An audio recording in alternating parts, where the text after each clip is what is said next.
మాకు glamour, dance, comedy timing మరి ఈ సినిమాలో ఎలా వాడేశారు?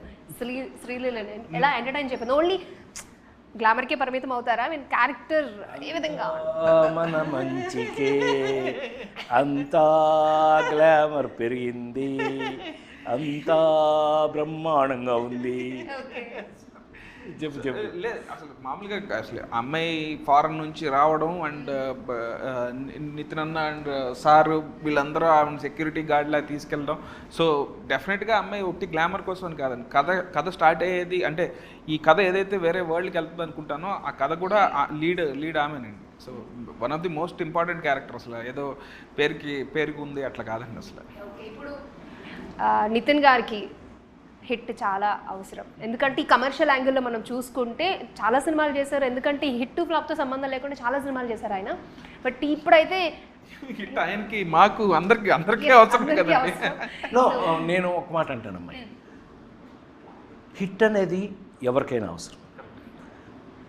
హిట్ ప్రతి వాళ్ళని పైకి తీసుకెళ్తుంది.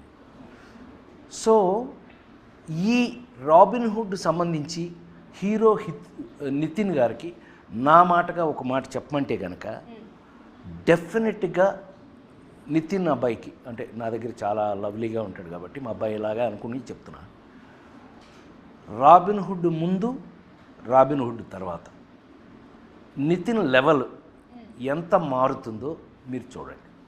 ఓకే, ఇంకా చాలా ఇది ఒక్క మాటతో చూస్తాం మార్చి 28న ఏం జరగబోతుందో.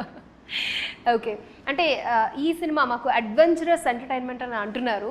సో రీసెంట్ టైమ్స్లో అడ్వెంచరస్ చాలా తక్కువ వచ్చాయి అండ్ రైట్ టైంలో ఒక మంచి అడ్వెంచర్తో మా ముందుకు వస్తున్నారని అనిపిస్తుంది. సో అడ్వెంచర్ని ఆడియన్స్ ఎలా ఎంజాయ్ చేస్తారు?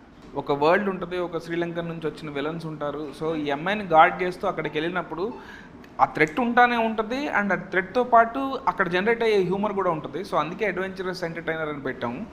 బట్ నేనైతే ఫుల్ ఎగ్జైట్ అయ్యి రాసుకున్నది అండ్ వీళ్ళందరూ చేసిన తర్వాత చూసుకున్న తర్వాత ఇంకా హ్యాపీగా అండ్ కాన్ఫిడెంట్గా ఉన్నాను.